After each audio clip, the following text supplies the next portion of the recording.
करायला का म्हणा तुम्हाला नेमलंय तर तुम्ही कशाला ठेवताय म्हणा ओबीसी मध्ये नुसतं मराठा नाही सगळ्याच विद्यार्थ्यांचा प्रश्न आहे. पहिल्या वेळेस आपण शंभराचे साहेब पकडून 6 महिने एकदा 3 महिन्याची मुदत वाढवली. नाही आता 100% मार्गी लागलेले तुमचं 100% आता आता जगात तुमचं धन्यवाद पुन्हा तोच राहणार एकाच समस्या. आणि हा जो विषय चालेल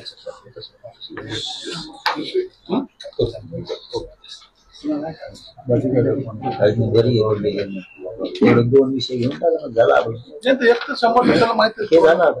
आम्ही ते तीन विषय होते ऍक्च्युली. फक्त मुलांसाठी ऍक्टिव्ह झालेला आहे विषय आणि मुलींसाठी ब्लॉक झालेला आहे विषय. म्हणजे ते टेक्निकल इश्यू आहे हा. हे जे ईबीसी प्रकरण आहे ना आपण याच्यात काय झालेलं हे तुम्हाला पता आहे सगळं. क्लास 3 क्लास 4 ज्या प्रकरणात येतात ना त्यांना ते 8 लाखाच्या खाली जे याच्यात मर्यादा आहे त्याच्यासाठी मुलांसाठी शिष्यवृत्ती ऍक्टिव्ह झाली आणि मुलींसाठी ऍक्टिव्हच नाही.